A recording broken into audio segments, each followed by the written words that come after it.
कि अगले 60 दिन तक कम से कम खाड़ी में युद्ध नहीं होगा, क्योंकि जो memorandum of understanding Donald Trump और ईरान के नेतृत्व के बीच में हुआ है, उसमें यह है कि अभी ये 13 सूत्र हैं, इन 13 सूत्रों का पालन होगा जो उस जी हाँ। मेमोरेंडम ऑफ अंडरस्टैंडिंग के हैं, और 60 दिन तक आगे बातचीत होगी कि क्या किया जाए, न्यूक्लियर प्रश्न का क्या हो और होर्मुज में क्या हो, सब चीजें होंगी। जी हाँ।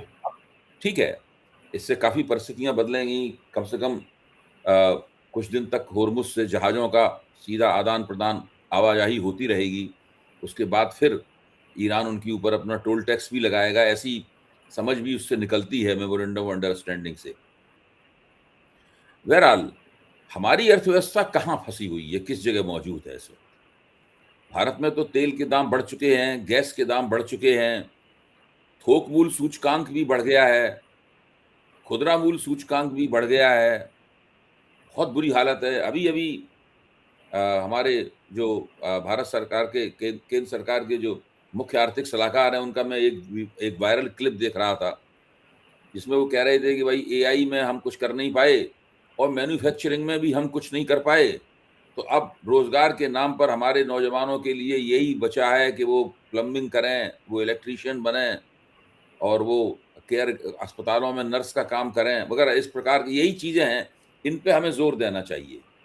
यानी एक ज़माने में भारत जो कि इंजीनियरों और डॉक्टरों की सप्लाई का बहुत बड़ा स्रोत था, न केवल भारत के भीतर, भारत के बाहर भी, उनके नौजवानों के लिए वो ये संदेश दे रहे हैं कि अब हमको जोर यहाँ पर देना चाहिए। तो ये जो पूरी परिस्थिति है, क्या इस परिस्थिति में इस एमओयू से 60 दिन तक जो लड़ाई रुकी रहेगी, और हम ये भी उम्मीद कर सकते हैं कि 60 दिन भी बात शायद उस तरह शुरू ना हो, इस तरह 28 फरवरी को शुरू हुई थी, तो क्या हम लोगों को कुछ राहत मिलेगी या इसी तरीके से हमारी अर्थव्यवस्था निरंतर पतन के गर्त में जाती रहेगी?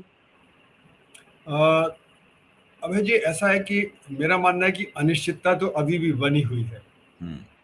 जो कई हजार जहाज खाड़ी में फंसे हुए थे, वो अब धीरे धीरे निकलेंगे, क्योंकि अभी भी माइनिंग का मतलब वो लग रहा है कि शायद वहां पे माइनिंग की थी ईरान ने, तो उसको डी माइनिंग करने के लिए अमेरिका, समुद्री सुरंगें बिछी हुई थी, ब्रिटेन के जहाज, नाकेबंदी के लिए सुरंगें बिछी हुई थी। हाँ, तो वो सब मतलब शायद उसको निकालने में कुछ समय लगेगा। तो अभी भी मतलब सप्लाई तो वहां से शुरू हो जाएगी, लेकिन जैसे पहले 100-120 जहाज रोज निकलते थे, वो शायद अभी नहीं होगा। तो इसलिए प्रोफेसर साहब, ये भी कहा जा रहा है, माफ कीजिए, ये भी कहा जा रहा है कि जो जहाज लंबे अरसे से समुद्र में खड़े हुए थे, तो उनमें एल्गी लग गया है, उनके तले में जो है ना, एक तरह की समुद्री वनस्पतियां जो है ना, वो काफी नुकसानदेह वो लग गई हैं। जब तक उन जहाजों की धुलाई वगैरह नहीं होगी, तब तक वो स्पीड नहीं पकड़ सकते, ठीक से चल नहीं सकते। मतलब वो भी बहुत बड़ी तकनीकी समस्या है और उसमें बहुत समय लगेगा, हजारों जहाजों में लग गया है। जी हाँ, तो वो सब देखते हुए सप्लाई एकदम से नहीं रेस्टोर होगी। और दूसरा, जितनी बॉम्बिंग हुई है, जो वहाँ के तेल के कुएं हैं और गैस के कुएं हैं, तो उसकी वजह से भी 3-4 महीने लगेंगे उनको रेस्टोर करने में। तो इसलिए मेरा मानना है कि अभी सप्लाई शुरू तो हो जाएगी, लेकिन जैसे शुरू 28 फरवरी के पहले थी, उस तरह से शुरू नहीं होगी। तो इसलिए अभी भी मतलब जो दाम है वो गिरेंगे जरूर, पर लेकिन उतने नहीं गिरेंगे जितने कि शायद 28 फरवरी के पहले थे। तो इसलिए जो अभी हमारा क्रूड आएगा, वो अभी महंगाई आएगा, और इसलिए कुछ हद तक जो राहत मिलनी चाहिए थी वो नहीं होगी। दूसरी बात ये कि जैसे हमारा जो डीजल और पेट्रोल वगैरह है, उसके दाम तो पहले से ही बढ़े हुए थे। जो वहाँ पे क्रूड वगैरह के दाम कम थे, उसके हिसाब से हमने जो हमारे कंपनियों को प्रॉफिट ज़्यादा था, और हमारे जो सरकार है उसका टैक्स ज़्यादा था। अब सरकार ने 4 बार तो जो दाम बढ़ाए हैं और अपना एक्साइज ड्यूटी वगैरह कम किया है, लेकिन मेरा मानना है कि यहाँ पे अभी डीजल, पेट्रोल और गैस के जो दाम है वो कम नहीं होंगे। तो इसलिए वो राहत नहीं मिलेगी जो कि हो सकता था कि मिले।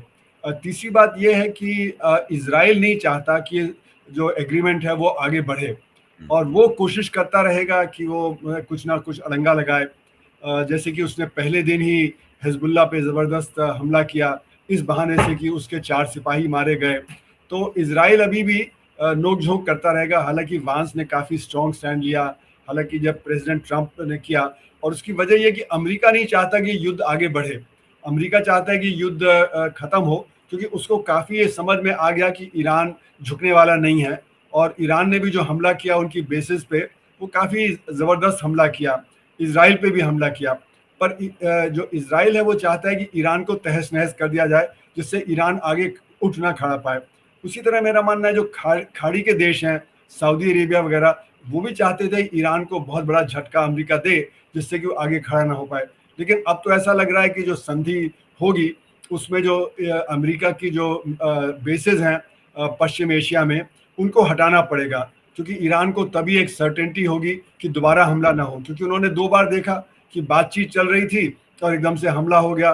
तो जब पिछले साल जून में हमला हुआ और इधर 28 फरवरी को हमला हो गया, जबकि ओमानी जो थे वो कह रहे थे कि समझौता करीब करीब हो गया है। तो इसलिए मेरा मानना है कि अमेरिका को भी वहां से हटना पड़ेगा।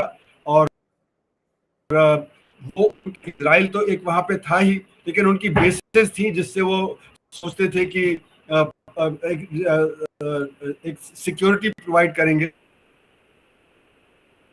जो एक तरह बदल रही है। ये सिचुएशन में ईरान वहां का सबसे जो मतलब ताकतवर देश हो जाएगा, क्योंकि जो बाकी देश हैं वो उतने बड़े नहीं हैं, उनके पास उतने हथियार वगैरह नहीं हैं। तो अमेरिका की जो बेसिस है वो हटी, तो ईरान का जब वहां पे होगा तो एक जियोपॉलिटिकल चेंज होगा। तो ये तो लॉन्ग टर्म में असर करेगा, लेकिन शॉर्ट टर्म में जो आपका सवाल था कि भारत की अर्थव्यवस्था पे क्या असर पड़ेगा अगर ये होता है, तो अब समझौता किस प्रकार से होगा, क्योंकि अभी तो बातचीत चल रही है।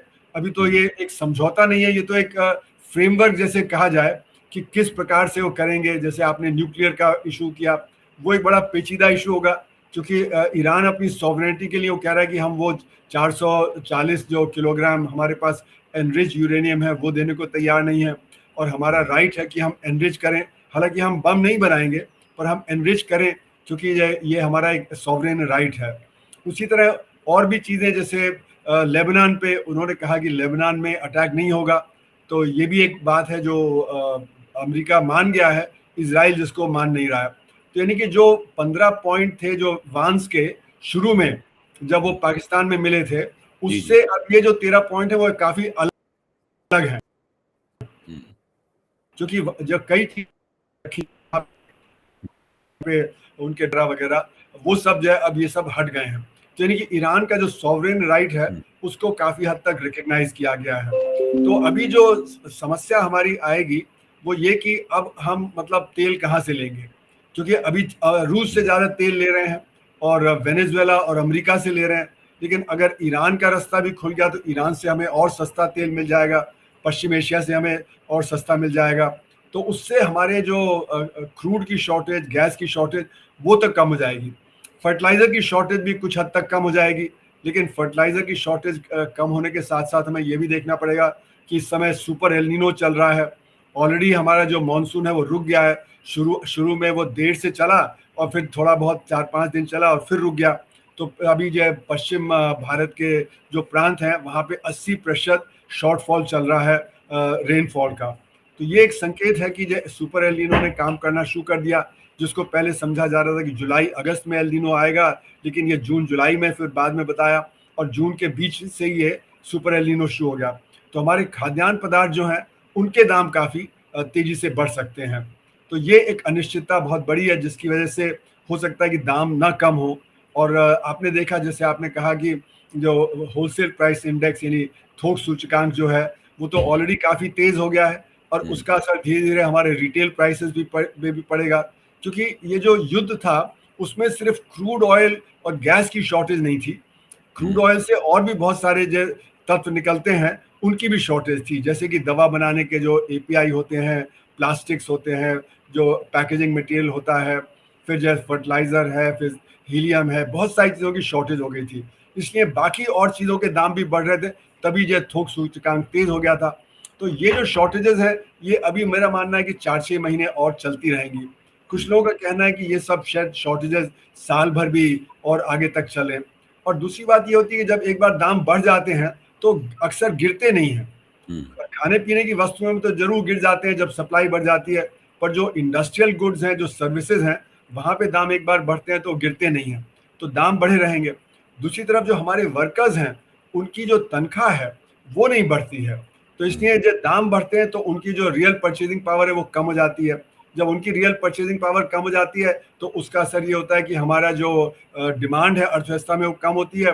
तो डिमांड कम होने से फिर हमारा इन्वेस्टमेंट कम होता है और ग्रोथ भी कम हो जाती है। और इन्वेस्टमेंट को भी क्या होता है कि अनिश्चितता जब होती है तो इन्वेस्टमेंट कम होता है। लेकिन अगर जब क्रूड के दाम और गैस के दाम गिरे तो ये हमारा जो इम्पोर्ट बिल बहुत तेजी से बढ़ गया था वो जी इम्पोर्ट बिल थोड़ा कम हो जाएगा। इससे हमारा करंट अकाउंट का जो डेफिसिट है जो काफी बढ़ रहा था वो करंट अकाउंट का डेफिसिट कम हो जाएगा। उसका असर हमारे रुपए पे भी पड़ेगा क्योंकि हमारा जो रुपया है वो गिरावट पे था, डॉलर के मुताबिक वो कमजोर हो रहा था। तो ये जो कमजोरी है वो थोड़ी कम हो जाएगी, इससे राहत मिलेगी। उसी तरह जो स्टॉक मार्केट है वहां से जो बहुत सारा कैपिटल बाहर जा रहा था वो मतलब अगर आप देखें तो 1.5 साल से बाहर जा रहा है तो उसमें थोड़ी कमी आ जाएगी। तो कैपिटल इतनी तेजी से बाहर नहीं जाएगा तो हमारे फॉरेन एक्सचेंज के रिजर्व जो हैं वो इतनी तेजी से नहीं गिरेंगे। तो उसका भी जब फायदा अर्थव्यवस्था को मिलेगा कि जो इम्पोर्टेड गुड्स हैं उनका जो इन्फ्लेशन जो देश में आ रहा था वो इन्फ्लेशन थोड़ा उससे कम होगा। तो इस तरह से मेरा मानना है कई चीज़ों में, उत्पादन में, दामों में, करंट अकाउंट डेफिसिट में, रुपए के वैल्यू में, स्टॉक मार्केट में, इन सब चीज़ों में थोड़ी राहत मिलेगी जो ये अभी बातें चल रही हैं उससे। दूसरे अब जो हमारे मुख्य आर्थिक सलाहकार हैं, मैं उनका नाम भूल रहा हूँ, अनंत नागेश्वरन। अनंत नागेश्वरन मुख्य आर्थिक सलाहकार है, उनका वक्तव्य मैंने सुना। तो एक तरह से देखा जाए तो वो ऐसा लगता है कि कुछ मोर्चों पे वो पूरी तरीके से मान रहे हैं कि सरकार ने हथियार डाल दिए हैं, यानी सरकार जो कर सकती थी वो किया लेकिन वो नहीं हुआ, अब कुछ हो नहीं सकता। जी हाँ। देखिए उन्होंने कहा कि भाई जो आर्टिफिशियल इंटेलिजेंस है उसमें हम बहुत पीछे हो गए हैं। दूसरी बात उन्होंने ये कही कि मैन्युफैक्चरिंग में भी कुछ हो नहीं पाया। जी हाँ। अब आर्टिफिशियल इंटेलिजेंस नया उभरता हुआ सेक्टर है, सारी दुनिया का की राजनीति का वो की अर्थव्यवस्था का, अमेरिकी अर्थव्यवस्था का इंजन बना हुआ है वो। दूसरी तरफ वो कह रहे हैं कि मैन्युफैक्चरिंग सेक्टर में जहाँ से रोजगार निकलते हैं, कुल मिला के भारत को आमदनी बहुत ज़्यादा बढ़ती है, विदेशी मुद्रा की आमदनी बढ़ती है, वो भी उनका मानना ये है कि उसमें अब ज़्यादा कुछ खास हो नहीं सकता है, जितना हम लोग नहीं कर पाए उसमें। उन्होंने अपनी नाकामी स्वीकार कर ली है। जी हाँ। तो ये तो इसका मतलब ये हुआ कि भारतीय अर्थव्यवस्था लो लेवल के निम्न स्तर की ग्रोथ ही उसकी रहेगी कि भविष्य में भी वो कभी भी कुछ वैसा नहीं कर पाएगी जैसी चमक दमक उसे विकसित देशों में देखने को मिलती है। जी। आपने बिल्कुल सही कहा और ये हम लोगों ने कई बार डिस्कस भी किया है पिछले महीनों में कि R&D जो है ना, R&D आप तुरंत नहीं कर सकते। तो आर्टिफिशियल इंटेलिजेंस से पिछड़ने का मतलब है कि हमने उसमें जो रिसर्च होना चाहिए था वो नहीं किया। तो जितने भी लार्ज लर्निंग मॉडल हैं वो अमेरिका के हैं या चीन के हैं। तो हमारा तो कोई लार्ज लर्निंग मॉडल नहीं है। और ट्रंप ने तो आते ही जो अनाउंस कर दिया था कि हम $500 बिलियन खर्च करेंगे इस क्षेत्र में। चीन भी 70-80 बिलियन डॉलर खर्च कर रहा है। भारत का जो प्रोग्राम है वो करीब $1.5 बिलियन का है। हालांकि प्राइवेट सेक्टर कह रहा है कि हम इन्वेस्ट करेंगे, लेकिन हमारा जो सरकार का वो है वो तो $1.5 बिलियन का है। इसलिए हम एआई में कहीं है ही नहीं। हम तो एआई का इस्तेमाल कर रहे हैं एप्लीकेशन में, ना कि ओरिजिनल। तो एक तरह से हम बन जाएंगे चीनी आर्टिफिशियल इंटेलिजेंस के उसमें या अमेरिकन आर्टिफिशियल इंटेलिजेंस के उसमें। और R&D कोई तुरंत नहीं हो सकता। R&D के लिए तो पूरा इंफ्रास्ट्रक्चर क्रिएट करना पड़ता है। और जैसे हमने कई बार डिस्कस किया कि दो चीजें हैं, एक तो हमारा जो फ्यूडल कल्चर है वो R&D प्रमोट नहीं करता है, और हमारी जो इंडस्ट्रीज हैं, प्राइवेट इंडस्ट्री खासकर, वो R&D में विश्वास नहीं रखती हैं। वो तो इंपोर्ट करती है टेक्नोलॉजी और उसके ऊपर काम करती हैं। और सरकार की जो R&D है वो कमजोर पड़ गई, क्योंकि जब से 1991 के बाद हमने पब्लिक सेक्टर को कहा कि आप प्रॉफिट कमाइए, आप तो प्रॉफिट नहीं कमा रहे, तो उन्होंने सबसे पहले R&D में काट दिया। इसीलिए हमारे जो डिफेंस प्रोडक्शन है, जैसे लाइट कॉम्बैट एयरक्राफ्ट है, टैंक है, हवाई जहाज, पानी के जहाज वगैरह हैं, उसमें हम काफी पिछड़े हुए हैं। तो जो हमारे लिए सबसे अहम है कि हमारा डिफेंस प्रोडक्शन, इसीलिए हम बंद जाते हैं। रूस से हमने जब क्रिटिकल हथियार लिए हुए हैं, अमेरिका से लिए हैं, फ्रांस से लिए हैं, और इसीलिए हमको उनके सामने झुकना पड़ता है। तो हमारी जो स्ट्रेटेजिक ऑटोनॉमी है वो कमजोर पड़ी, क्योंकि हमने R&D में हमारा बहुत कमजोर है, और इसीलिए बाकी देश हमें दबा देते हैं और हमारी स्ट्रेटेजिक ऑटोनॉमी चीन और अमेरिका और रूस के बीच में फिस जाती है। बात बात में हमने बार बार कहा कि जो चीन से हमारा जो ट्रेड डेफिसिट है वो $102 बिलियन से ऊपर पहुंच रहा है, जबकि वो 3 साल पहले 80-85 बिलियन डॉलर था। हम कोशिश भी कर रहे हैं लेकिन वो कम नहीं हो रहा, क्योंकि वहां से बहुत सारी चीजें आती हैं जो हमारे अर्थव्यवस्था में उत्पादन नहीं हो रहा है। इसीलिए अनंत नागेश्वरन कह रहे हैं कि हमने जब मैन्युफैक्चरिंग में भी खो दिया, हमने उसमें आर्टिफिशियल इंटेलिजेंस में भी खो दिया, क्योंकि जब तक आप R&D नहीं करेंगे तो आज का जो वैश्वीकरण है उसमें तो टेक्नोलॉजी सबसे इंपॉर्टेंट है। टेक्नोलॉजी का मतलब है कि आपको जो रिसर्च करना पड़ेगा, उसका मतलब है आपको हायर एजुकेशन चाहिए, उसका मतलब है स्कूल एजुकेशन। हमने ना स्कूल एजुकेशन पे ध्यान दिया, ना हमने हायर एजुकेशन, और जो हायर एजुकेशन के अच्छे इंस्टीट्यूशन से उनको हमने दबा भी दिया, उनको हमने एक तरह से ख़त्म भी कर दिया।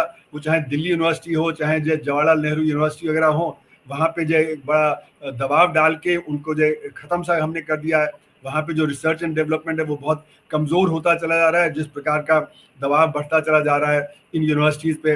तो ये जो फ्यूडल एटीट्यूड है, इस फ्यूडल एटीट्यूड को हमें ख़त्म करना पड़ेगा, तब जाके R&D होगा। अगर ऊपर से ही ऑर्डर आते रहेंगे तो नीचे का जो इनोवेशन है वो होगा नहीं, क्योंकि जब R&D होता है तो उसमें फेलियर भी होता है। बिना फेलियर के तो आपका जो कोई एक्सपेरिमेंट सक्सीड नहीं करता। तो फेलियर को एक्सेप्ट करना और नीचे से जो ऊपर लाना, और उसके लिए फिर हमारे जो छात्र हैं उनकी ट्रेनिंग अच्छी होना। अगर छात्रों की ट्रेनिंग अच्छी नहीं होगी तो फिर वो आगे आके कैसे नॉलेज जनरेट करेंगे। तो जो दुनिया में हम पिछड़े क्यों हैं पिछले 20-25 साल में, वो इसलिए कि हमने R&D पे ध्यान नहीं दिया। हम अभी खर्च भी 0.65% R&D पे करते हैं, जबकि जो चीन और अमेरिका 3% करते हैं। तो यानी चीन हमसे 22 गुना ज़्यादा खर्च करता है और अमेरिका हमसे 100 गुना ज़्यादा खर्च करता है R&D में, इसलिए वो आगे हैं। तो हमें R&D के कल्चर को डेवलप करना है और R&D पे खर्च करना है। हमारे प्राइवेट सेक्टर को हमें कन्विंस करना है। अब क्रोनी कैपिटलिज्म होगा तो फिर जो R&D क्यों डेवलप होगा? अगर काले धन की अर्थव्यवस्था तेज होगी तो आप काली कमाई कर रहे हैं, जब आप काली कमाई कर रहे हैं अब ये गलत काम करके, तो आप जो फिर R&D पे क्यों खर्च करेंगे? तो इसलिए काले धन की अर्थव्यवस्था का बड़ा बुरा असर पड़ता है R&D पे। हमारी कंपनियां प्रॉफिट जो गलत काम करके कमा लेती हैं, वो कंपटीशन से नहीं कमाती हैं, और वो यहाँ से फिर कैपिटल बाहर ले जाती हैं, और जब कैपिटल बाहर इन्वेस्ट करती हैं तो यहाँ पे इन्वेस्टमेंट कमजोर पड़ जाता है। तो मेरा मानना है कि ये जो क्रोनी कैपिटलिज्म है इसको हमें खत्म करना पड़ेगा, जिससे कि जो हमारा इन्वेस्टर है उसको एक कॉन्फिडेंस होगा कि अगर वो सरकार क्रोनी कैपिटलिज्म को प्रमोट कर रही है। पर वही तो एक शास्त्री भी कह रहे हैं कि ये डबल ए डिस्टॉर्शन चल रहा है भारतीय अर्थव्यवस्था में। Double A means Adani and Ambani distortion चल रहा है। अडानी, अंबानी, टाटा और ये जो जिंदल, इनको सुनने में आ रहा है कि इन्हीं को सारे प्रोजेक्ट वगैरह मिल रहे हैं इंफ्रास्ट्रक्चर में और बाकी सेक्टर्स में। तो अगर ये होगा तो वो भी नहीं R&D पे खर्च करेंगे, क्योंकि उनको तो पता है हमें बिना मेहनत किए सब कुछ मिल जाएगा। और जो बाकी जो एंटरप्रेन्योर है वो कहेंगे कि अगर हमने कोई नई चीज इजाद की तो ये लोग हमें टेक ओवर कर लेंगे। जैसे कि आपने देखा कई कुछ केसेस में उन्होंने जो पहले ED का रेड कर दिया, फिर इनकम टैक्स का रेड कर दिया, और फिर जो उनको अपना बेचना पड़ा। और सीमेंट में जैसे हुआ कि जो एग्रीमेंट हो गया, उसके बाद एग्रीमेंट तोड़ के जो फिर ये इनको क्रोनीज को देना पड़ गया।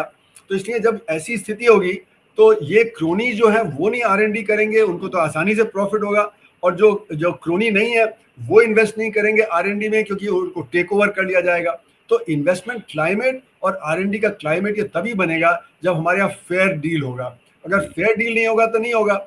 अब सरकार की क्या सोच रही है कि हमको तो चाय बॉल की तरह बड़े बड़े यूनिट्स क्रिएट करने हैं। अब हमारे यहाँ अडानी, अंबानी, टाटा बहुत बड़े हो गए, लेकिन वो जो चाय बॉल है साउथ कोरिया के उस तरह के नहीं है। वहां तो चाय बॉल ने रिसर्च किया, उन्होंने जैसे ह्यूंडई है, जैसे कि बाकी जो LG वगैरह है, सैमसंग वगैरह है, उन्होंने अपनी रिसर्च की। यहाँ तो हमारे वो कर नहीं रहे रिसर्च, तो इसलिए हमारे वो उस प्रकार के नहीं है जैसे कि साउथ कोरिया और जापान के थे जिन्होंने R&D पे एम्फेसिस किया। तो R&D कैसे होगा, उसके लिए सरकार को एक पूरा का पूरा फ्रेमवर्क तैयार करना पड़ेगा, नहीं तो हम और पिछड़ते चले जाएंगे। और आज का जो वैश्वीकरण है उसमें R&D बहुत जरूरी है। इसीलिए हम तेल, जो हमारी एनर्जी की समस्या है, वो भी R&D से लिंक्ड है। हमारे यहाँ सूरज बहुत है, तो हम क्यों नहीं, हमने ज़्यादा रिसर्च किया अपने सोलर पे, जिससे कि हम सोलर का जो इस्तेमाल करते तो हमारी ऑयल वगैरह पे जो निर्भरता है वो कम होती। कोल गैसिफिकेशन की तरफ हम जाते, कोयला हमारे पास बहुत है, उस पर हमने नहीं ध्यान दिया। फिर जो हमारा बायोमास है वो बहुत ज़्यादा है, वो हम जला देते हैं, उस पर हमने रिसर्च नहीं किया। तो हमारी जो R&D है उसकी कमज़ोरी की वजह से हमारा ये एनर्जी क्राइसिस भी है, उसी की वजह से हमारे बाकी ये AI का क्राइसिस है। तो जो सबसे अहम चीज़ है देश के लिए लॉन्ग टर्म में वो टेक्नोलॉजी है। टेक्नोलॉजी का अगर ध्यान हम नहीं देंगे तो हम पिछड़ते चले जाएंगे। अच्छा, अब हम लोग चर्चा के अपने आखिरी दौर में हैं। मैं एक तरह से ऐसा सवाल पूछूंगा जो आर्थिक कम राजनीतिक है। जी हाँ। दो बड़ी घटनाएं हुई पिछले दिनों। एक घटना ये हुई कि विपक्ष के नेता राहुल गांधी कोटा गए, जो कि कोचिंग हब है बहुत बड़ा, जी हाँ। और वहां उन्होंने एक गैर राजनीतिक किस्म का एक बड़ा कार्यक्रम किया, जी जिसमें हाँ। अपनी अपनी कंपनियों के टी शर्ट पहनकर नौजवान लोग आए, छात्र वहां जो काम कोचिंग सेंटर्स में हैं, प्रतियोगी परीक्षाओं की तैयारी कर रहे हैं, और उनके सामने राहुल गांधी ने ये दिखाया, एक प्रेजेंटेशन के जरिए आंकड़ा दिखाया कि नीट परीक्षा में जो 22 लाख विद्यार्थी बैठते हैं, उनके ऊपर उनके परिवार वाले इतना खर्च कर देते हैं, जो कि केंद्रीय शिक्षा मंत्रालय का सालाना बजट है। जी सालाना हाँ। बजट के बराबर खर्च कर देते हैं। और ये भी एक तरह से एक्सटॉर्शन, पूरी अर्थव्यवस्था जो है वो वसूली तंत्र बन गई है, और ये रिजेक्शन बेस है, ये सिलेक्शन बेस नहीं है। ये मुख्य बात उनकी ये थी। अब ये पहली बार कोई बड़ा नेता इस तरह की बात करते हुए सुना गया। 5-7 हजार छात्र वहां आए, जो जी बड़ी हाँ। संख्या होती है छात्रों की। कोई पब्लिक मीटिंग तो वैसी थी नहीं, और जो पकी उम्र के लोग उस मीटिंग में आना चाहते थे, वो वॉलंटियर कह रहे थे कि मेहरबानी करके आप मत आइए, ये स्टूडेंट्स के लिए है, मतलब है। जी हाँ। तो बिल्कुल एक नए तरह की घटना वहां पर हुई। जी हाँ। तुरंत दूसरी घटना ये हुई कि फिर राहुल गांधी का भी कल गुजरे हुए दिन जन्मदिन था, वो 56 साल के हो गए। जी हाँ। तो कांग्रेस जी ने हाँ। एक रोजगार मेला लगाया उस मौके पर, जी हाँ। तालकटोरा स्टेडियम में। पिछले साल भी लगाया था।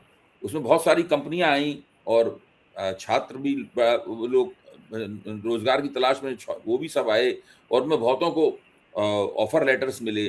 पिछले साल भी बनाया था, पिछले साल उनको दावा ये है कि शायद 1300 या 1500 लोगों को ऑफर लेटर मिल गए थे, वगैरह वगैरह। वो तो उनके अपने दावे हैं, मैं उस पर नहीं जाता। जी हाँ। ये जो दो घटनाएं हैं, वो घटनाएं बताती हैं कि एक कोई बड़ी राजनीतिक बेचैनी, बेरोजगारी, शिक्षा शिक्षा व्यवस्था में जो पेपर लीक वगैरह होता है, इन सबको लेके एक बड़ी चीज पनप रही है कहीं। जी हाँ। तो आपने 56 का आंकड़ा बताया, तो एक तरफ तो 56 इंच और दूसरी तरफ 56 साल, तो कुछ एक कोइंसिडेंस हो गया कि 56 उसमें ये हो रहा है। लेकिन ये तो सबको पता है कि देखिए बेरोजगारी जो की समस्या है वो यूथ को बहुत परेशान कर रही है। ये कोई आज की बात नहीं है, पर ये समस्या बढ़ती चली गई है पिछले 10-15 सालों में, कि जो यूथ है उसको रोजगार नहीं मिल रहा, महिलाओं को रोजगार नहीं मिल रहा, और ये जो एग्जाम्स में जो क्वेश्चन पेपर लीकेज है उससे वो हताशा और निराशा भी दिख रही है। तो जो कॉकरोच पार्टी है उसके एकदम इतने सारे लोग हो गए, तो ये तो परेशानी तो है। हमारा जो असंगठित क्षेत्र वो परेशानी के दौर से गुजर रहा है। तो देश में परेशानी बहुत है, लेकिन हमारी पॉलिटिकल पार्टी उसको जो है कैश इन नहीं कर पा रही, वो उसमें जा नहीं पा रही। जैसे कि जो आपने देखा पैंडेमिक के दौरान कितनी लाशें मतलब जब नदियों में मिली, कितने लोग मारे गए, लेकिन हमारी जो ऑपोजिशन पार्टी वो कैश इन नहीं कर पाई, क्योंकि हमारी जो ऑप्शन पार्टीज हैं वो एक हिम्मत करके सड़क पे नहीं आ रही हैं। जैसे कि ये बीजेपी करता था 2014 के पहले, रोज सड़क पे आता था, लेकिन आज मुझे लगता है कि जो हमारे नेता हैं, ऑपोजिशन के जो नेता हैं, वो एक तरह से घबरा गए हैं, क्योंकि उनको पकड़ धकड़ किया, उनके आईटी रेड किया, उनको जेल में डाल दिया, और इसीलिए आप देखेंगे इतनी बड़ी तादाद में टीएमसी के जो नेता हैं वो एकदम से शिफ्ट कर गए इलेक्शन के रिजल्ट आने के बाद। उनको डर था कि उन्होंने जो गलत काम किए तो ये सरकार आगे पकड़ धकड़ करेगी और उनको जेल वगैरह में डाल देगी और उनके ऊपर अटैक करेगी वगैरह। अभी शिवसेना का भी यही हो रहा है ना। पहले भी जो हुआ था कि वो कहा गया कि जो वो चक्की पीसिंग वाला, और फिर जो तुरंत उनको पार्टी में ले लिया गया।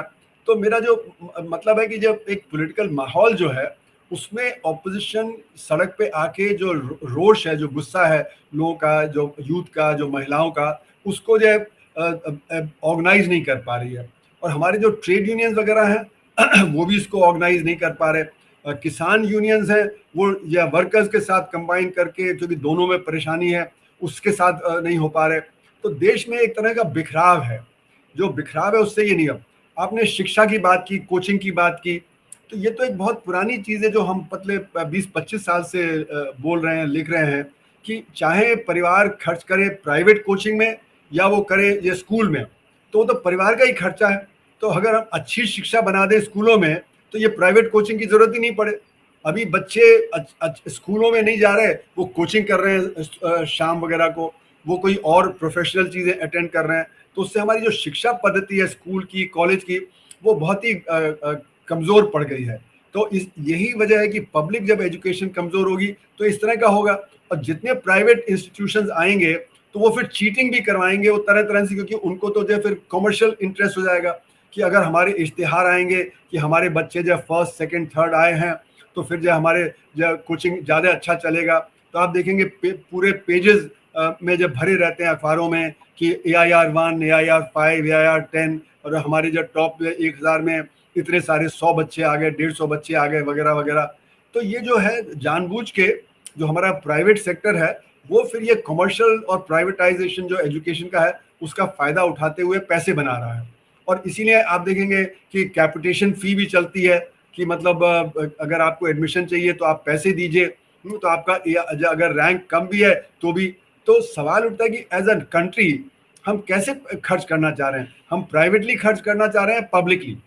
और अगर पब्लिकली खर्च करना है जिसमें कि इस तरह का जो गैर कानूनी काम है, जैसे कि false fake degree certificate, cheating है, इस तरह की चीज़ें जो है वो कम हो, तो पब्लिक एजुकेशन को हमें बढ़ाना पड़ेगा।